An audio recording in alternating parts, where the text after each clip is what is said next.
Thank you, Zyrene. A win there for Winterfox, bringing them to 4-4, tying up with Cloud9 actually now at 4-4. And I want to immediately touch on this level 1, this kind of confusing, very interesting level 1 that Winterfox pulled out here in this game. Well, first of all, I'm glad to finally see some variance in these level 1s, especially from the teams that are not at the top of the ladder, because this is the point in the game where you have the least information available. You're only working with these 60-second trinket wards. So there are so many options for you, and really it just depends on how risk-loving or risk-averse a team is. There are so many different things that you can go for. This is one of them, and it's actually a fairly old strategy, right? Just go with the 4-man very quick dive, but I'm happy to see Winterfox actually going for that. I am too, and it's always just been a point of, will teams prepare their level 1s? We've seen teams will do the same level 1 multiple times, and a team will sort of counterpick it. They'll hide in a random brush you have no purpose being in because they expect the same jungle invade game after game after game. We've seen it a couple times this season. There's a couple in LCK. C9 themselves did a heavily researched one in Game 1 against Samsung Blue at the World Championship and won the game because of that. They got 2 kills and snowballed the game. I do want to keep, as you're saying, see these teams research the level 1s and predict their opponent's patterns. Well, that begs the question then, are these level 1s gimmicks? Are they a one-time thing? Is this something now that every team checks for? They go in the bot lane, they check that bush and say, okay, we're not going to get dove? Again, it's the preparation that goes into it. All you can get is a better percentage of having success, and it just depends on your preparation, right? Maokai, 80% of the time, he starts at Wraith Camp. We have not seen anybody send multiple people to try and kill a Maokai while he's doing a Wraith Camp or a Scion or something like that. This one was good, and I like how they denied their enemies as much information as possible. They only showed the AD carry in the bottom lane. So Cloud9, like I said, they're working with the least information at this point in the game, and everybody pops out. There's not much that Boss could do. Maybe he could have saved his flash till turret aggro was on him, but I like the play from Winterfox.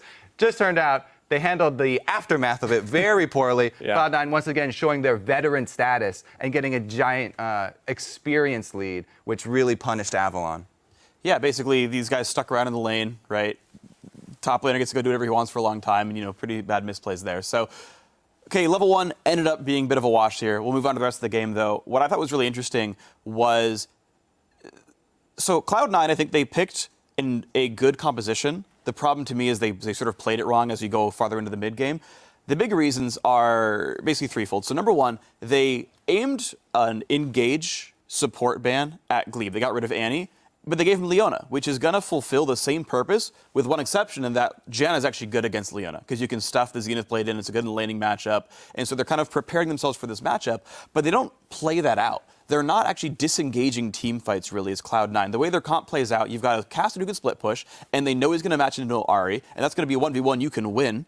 In fact, the laning phase went fine, and then later on in the game, Cass is going to do great things. But C9 never played to this advantage. They never played to the disengage support. They never played to the split push and Kassadin. They just grouped up and team fought and engaged as Janna. The power of Janna is picking your engages. You don't pick 5v5 against a 5v5 team, though.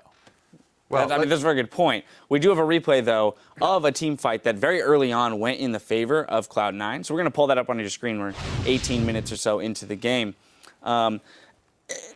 Kobe, I want you to just kind of walk us through this one real quick. So, sadly enough, actually, this replay is a pretty good example of, how many mistakes were made in team fights this game by actually both teams. This time around, it is Winterfox making the majority of the mistakes, so they come out on the losing end. Just keep track of all the ultimates, all the R buttons here from Winterfox.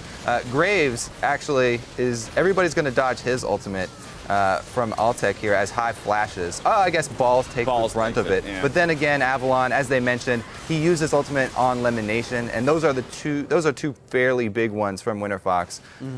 Just the last tick of the Ignite pulling that one off there didn't really matter that high, had so much gold in his inventory or whatever, if you don't hit your abilities. Right. So, sorry, what that points to, right, is the fact that we all kind of said, oh, this is Cloud9's game, right? Like, you win a game, you win a team fight that early with, these ramping champs like Kassadin and Maokai. If Cloud9 plays the way that they normally do, they're going to take this game. Now, to return to your point, Freak, we watch that not happen for some reason, which is that they are playing out the matchup incorrectly against a team-fighting team. The reason is they cleaned up their team fight, right? It gives Cloud9 false confidence if they are like, oh, they used their Lissandra ultimate on our support and they missed a large portion of their damage. They showed up late. So yeah, then Cloud9 gets aggressive. They say, oh, okay, I guess we're winning 5v5s then. It's easier to just team fight than to split push and risk getting caught out by Lissandra engages. So, okay, take the easier way out. Well, it turns out that's actually a lower percentage play because those consistent team fights are actually routinely losing engagements. Right, so we have another replay, which is showing the opposite here. We're going to go about 29 minutes into the game, 3-0 for Winterfox. They get the Baron off of this as well. And at this point, this is team fight 2-3, where it's like, Cloud9, what are you doing? Why are you taking these team fights one after the other? Yeah, the game's fairly close. There's a couple of mechanical misplays that aren't too big, but it's the pure fact that you're choosing to fight a 5v5 against a team with a lot of AoE lockdown. Janna's not great at the actual engaged 5v5. She's good at, again, picking her fights. So roll the clip out. Ball's going to go in and Glebe. They think they're winning this fight, but the problem is all of Winterfox are actually here. So it's a bunch of wasted damage to the support. Ball's actually, despite also being a tank, gets bursted out because there's more damage on that lineup, and it's just, at this point, cleanup. Lemon kind of, this is a half disengage, right? Barely does anything as a Janna, whereas Glebe, tanked 400 damage and, stunned 3 people. Wow, what a better team fighting support. Everyone's surprised. Glebe was such a hero this game because we don't actually have that clip, but the one where they turn around, he flashes for the stun, the flash completely changes the entire game. So Glebe definitely deserves his long-time, support position right here while they have Imagine over in Korea. But I also want to point out in that replay, this Kassadin that got ahead really early, wasn't really punished in lane phase and had a lot of money as we keep on going over. He got off almost nothing in that team fight. Jumping right into the solar flare, then having to Zhonya's immediately, and it didn't really affect much. And that's just the unfortunate thing here is when you have a champion composition like this, with a Kassadin, with a Janna, you are picking your fights. These aren't big team fighting threats, but they're guys that are going to pick someone off immediately, and that just never got to happen for Cloud9. A bit messy of a game, at least to begin with, but then Winterfox pulling it together, playing out their composition correctly, and getting their win.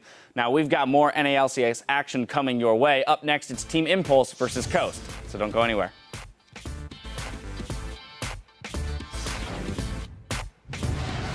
We're teeing up our first match today, Winterfox versus Cloud9. Meteos gets the flash Q on. That's going to be the lockup as well. The ignite is ticking. Will it burn? Maybe it will. The play. He tries to make it. Oh, they do it. Will they take down balls as well? Lucian! Kassadin!